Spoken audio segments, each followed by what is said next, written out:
दिवस railway hospital Narsinghpur एवं Pipariya railway station एवं आयुषी गार्डन पिपरिया में रेलवे कर्मचारियों अधिकारियों के साथ वेंडरों कुली रेलवे यात्रियों को रेलवे चिकित्सक डॉक्टर आर कुर्रे ने रेलवे परिसर गार्डन पर अन्य कर्मचारी के साथ मिलकर पौधे आम के एवं अन्य फलदार पौधे लगाए तथा जल संवर्धन के महत्व, सिंगल प्लास्टिक के हानिकारक जल थल वातावरण में दुष्प्रभाव, इको फ्रेंडली बबूल, नीम के दातुन के फायदे, प्लास्टिक के पानी के बोतल के बदले मिट्टी के इको फ्रेंडली बोतल के उपयोग करने तथा हर घर सभी त्योहार, शादी, जन्मदिन पर पौधा लगाकर मुफ्त में फल के साथ ऑक्सीजन प्राप्त होने के लिए जागरूक किए तथा हर घर पर बरसात के पानी को स्टोर करने, पौंड, नदी, तालाब के पानी को जल संवर्धन करने, भूमि के जल स्तर को बनाए रखने के बारे में जागरूक किए। प्लास्टिक के बोतल को ट्रैक में नहीं फेंके, इससे रेल संचालन में बाधा होती है। पानी के रिसाइकिल के बारे में, गार्डन आदि में उपयोग के बारे में विस्तृत जानकारी दी। माइक्रो प्लास्टिक जो घर में चाय आदि प्लास्टिक के कप में से होते हुए शरीर में जाकर कैंसर जैसे घातक रोग के बारे में जागरूक किए एवं सफाई बनाकर बीमारी से दूर रहे, संतुलित भोजन, कम नमक तेल से, योग, अक्सर एक्सरसाइज से मानसिक शारीरिक फिट रहने के बारे में जागरूक किए गए। नरसिंहपुर कोटेगांव से शरद ने पर्यावरण को हमें हर साल मनाते हैं और 12 महीने मनाना चाहिए। हमें पेड़ पौधे एक ऐसा है जो हमें जीवनदायी ऑक्सीजन देते हैं।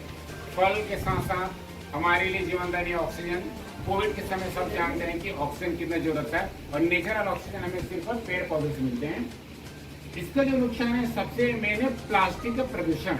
प्लास्टिक यानी सबसे ज्यादा प्लास्टिक में भी सिंगल यूज प्लास्टिक सबसे ज्यादा खतरनाक, चाहे जमीन में डालोगे तो, चाहे जलाओगे तो, यानी वायुमंडल में खराबी होना है, या समुद्र, नदी, तालाब कहीं भी डालोगे तो वो डिकम्पोज नहीं होगा, समुद्री जीव जंतु उससे मर जाते हैं। उर्वरक शक्ति का नाश हो जाता है नहीं अगर कहीं खेत में डाल दिया जाए तो, और कहीं भी वो फायदा नहीं है, टोटल नुकसान है। तो हमें उसके बदले क्या करना है, उसके बदले हमें कपड़े का और जूट का, पेपर का हमें थैला या उपयोग का सिर्फ इस्तेमाल करना है। ठीक है, ये हमारा हो गया मेन प्लास्टिक प्रदूषण को समाप्त करने के लिए प्राकृतिक अपनाएं। अब जैसे हमें दतून भी है, हमें ज्यादातर जो बम्बूर की दतून है वो नेचुरल है, वो सबसे बेस्ट है। तो उससे क्या रहेगा, हमारा जो एंटीऑक्सीडेंट मुंह में जो सफाई के भी काम होगा और हमारे मसूड़े भी उससे मजबूत होंगे।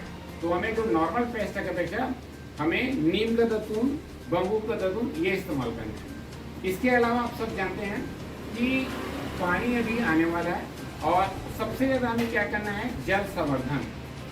यानी अपने घर पे, आंगन में, बाहर जो बरसाती पानी है, और 5 तारीख यानी 5 जून को विश्व पर्यावरण दिवस अपन मना रहे हैं। इससे सबसे ज़्यादा इम्पोर्टेंट है कि हम ज़्यादा से ज़्यादा पेड़ लगाने से तो वातावरण भी शुद्ध होगा और हमें जीवनदायी ऑक्सीजन मिलेगी।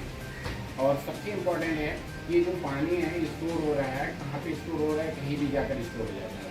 हर कोई अपने घर के आसपास में जहाँ पे रह रहे हैं, नदी, तालाब जहाँ पे है, वो पानी इकट्ठा करने के लिए वाटर हार्वेस्टिंग बोलते हैं।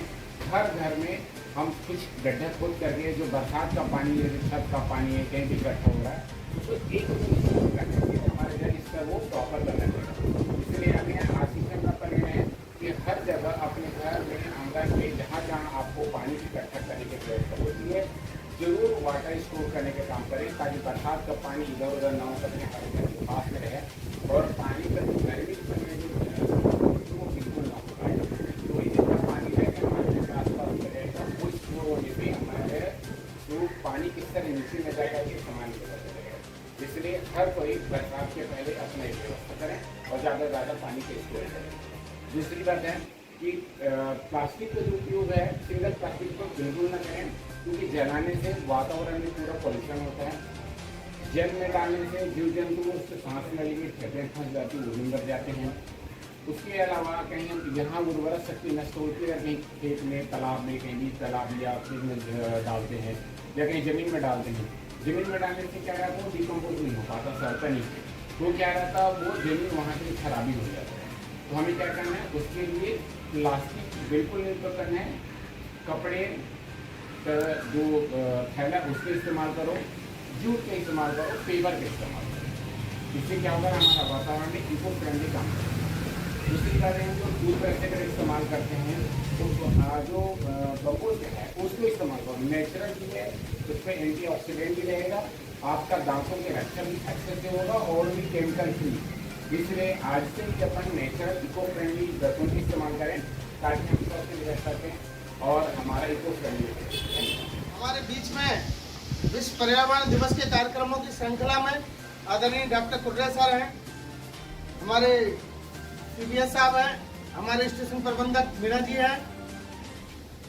मैं केवल एक बात कहना चाहता हूं कि अभी डॉक्टर साहब ने चर्चा की कि जो बड़ा प्लास्टिक है जो हमको दृष्टिगोचर होता है यहाँ वहाँ पन्नी झिल्ली और प्लास्टिक बॉटल के रूप में, ये पर्यावरण को क्षति तो पहुंचाते ही हैं, साथ ही माइक्रो लेवल पर प्लास्टिक इस समय समाज में समुदाय में फैल चुका है। जैसे हम आपको यहाँ पर सलाह देना चाहेंगे कि प्लास्टिक के कप में कभी भी कृपया चाय न पिएं। गर्म चाय से प्लास्टिक के कप में एक ऐसी क्वालिटी उत्पन्न होती है कि जो कि आपको कैंसर भी पैदा कर सकता है। साथ ही जो डिस्पोजल कप होते हैं कागज के, आप बोलेंगे साहब कागज के कप में भी एक माइक्रो लेयर होती है प्लास्टिक की, वो भी आपके शरीर में गर्म चाय के साथ अंदर जा सकती है। और तो और ये जो पानी बोतल आप पीते हैं प्लास्टिक की, इसमें भी माइक्रो लेवल पे पार्टिकल्स होते हैं प्लास्टिक के जो आपके शरीर में जाते हैं। तो ज़्यादा से ज़्यादा आप बचें बोतल का पानी पीने से भी। जैसा कि डॉक्टर साहब ने अभी बताया, बरसात आने वाली है, यदि पर्यावरण के लिए पेड़ लगाना तो अच्छी बात है, प्लास्टिक मुक्त दुनिया हो, स्वस्थ पर्यावरण हो, ये भी अच्छी बात है। साथ ही हमको हमारा जो जल है तो कल है, यदि जल आज है तो कल हम सरवाइव कर पाएंगे। तो बरसात में मैं सभी से निवेदन करूंगा अपने अपने घरों में वाटर हार्वेस्टिंग सिस्टम कम से कम लगवा लें ताकि बरसात का पानी बेकार न जाए। आपका जो बोरवेल है, आपका जो सबमर्सिबल है, उसको वो रिचार्ज करता रहे। धन्यवाद। बहुत बहुत धन्यवाद सभी।